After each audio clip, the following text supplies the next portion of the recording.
नमस्कार साथियों। मैं मनी मोहरसा। मैं बात कर रहा हूँ महिंद्रा सेंटर की। और मैं आज आपको बताऊंगा मक्का के बारे में। मक्का का प्लान था कंपनी का 150 एकड़ का। मेरे लोकल के सहयोग से किसानों को मैंने विश्वास दिलाया। मैंने उनसे बोला, रिक्वेस्ट करी। 40 एकड़ मक्का हो गई, जिसमें कि 30 से 35 एकड़ का एग्रीमेंट वो मेरे लोकल के सहयोग से है। बाकी इन लोगों के कंपनी के जो कर्मचारी हैं उनके एफर्ट से हुआ था। मेरी जान पहचान की वजह से लोगों ने सहमति बनाई और वो एग्रीमेंट करा लिया।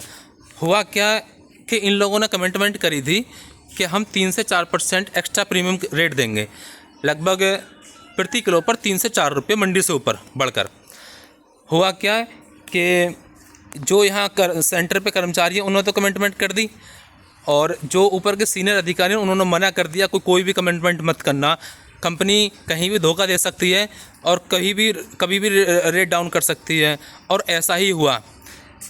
इन लोगों ने किसानों को भरोसा दिलाया था, जूनियर लोगों ने, जिसने यहाँ लोकल में एग्रीमेंट किया था, और कंपनी ने उनका भरोसा तोड़ दिया। हुआ क्या, साखनी से सब्बर हसन की मक्का इन्होंने ली और यहाँ से 2-3 किसानों की टोटल 40 एकड़ में से लगभग 8 से 10 एकड़ या ज़्यादा से ज़्यादा 15 एकड़ तक की मक्का इन्होंने ले ली है अभी, जिसका रेट 24 रुपये प्रति किलो था। इन लोगों ने क्या काम करा, मक्का भेज दी।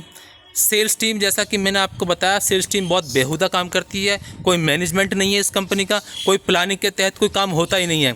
हमें मक्का कहाँ बेचनी है, किसको बेचनी है, किस रेट पर बेचनी है, उसकी कोई प्लानिंग नहीं करती है सेल्स टीम। सिर्फ धक्का देख के ये लोग काम कर रहे हैं और तनख्वाह पा रहे हैं कंपनी से। ठीक है, इन लोगों ने क्या काम करा, मक्का भिजवा दी। मक्का सेल्स टीम पे बेची ही नहीं, 24 के रेट में खरीद कर वो पता नहीं 22 के में बेची, 20 के में बेची, कोई पता नहीं है। अब उन पे सेल्स टीम पे बिचा नहीं, कंपनी को इनकम जनरेट नहीं हुई, मुनाफा नहीं बना पाया। तो इन लोगों ने क्या काम करा, कंपनी ने बोला कि मक्का का रेट घटा दो। मक्का का रेट कर दिया 22 कर दिया, कभी 20 कर दिया। ऐसे रेट कर दिया कि किसान दे ना सके और कंपनी खरीद ना सके, क्योंकि सेल्स टीम बेच ही नहीं पा रही थी, कंपनी खरीदेगी कैसे। और मक्का का रेट कभी 20 कर दिया, कभी 22 कर दिया, कभी 23 कर दिया।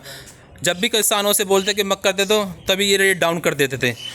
और मैं आपको बता रहा हूँ, इसका कोई मैनेजमेंट नहीं है, कोई काम करने का तरीका नहीं है, किसानों को धोखा देने का काम है। इन्होंने झूठ बोलकर एग्रीमेंट कराए और ये मक्का अब रेट ऐसे दे रहे हैं। मंडी में लगभग आज भी मक्का 2100-2200 प्रति कुंटल चल रही है, लेकिन इनके रेट कभी 2100 हो जाते हैं, कभी 200 मतलब 2000 हो जाते हैं।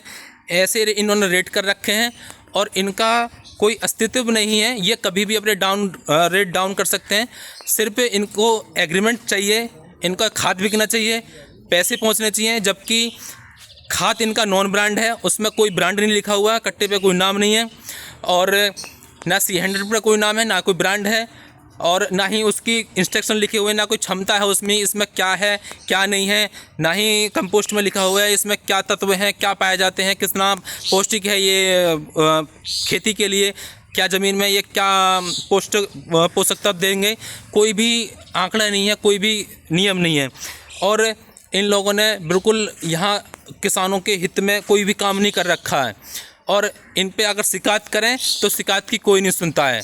तो मैं आप किसान भाइयों से यही कहूँगा कि एग्रीमेंट करने से पहले एक बार एग्रीमेंट कॉपी पढ़ें। अगर आपने एग्रीमेंट करवा लिया है तो एक कॉपी अपने पास रखें, नियम शर्तों का ध्यान रखें, और कोई भी इनके वर्बली कमेंट पे ना जाए।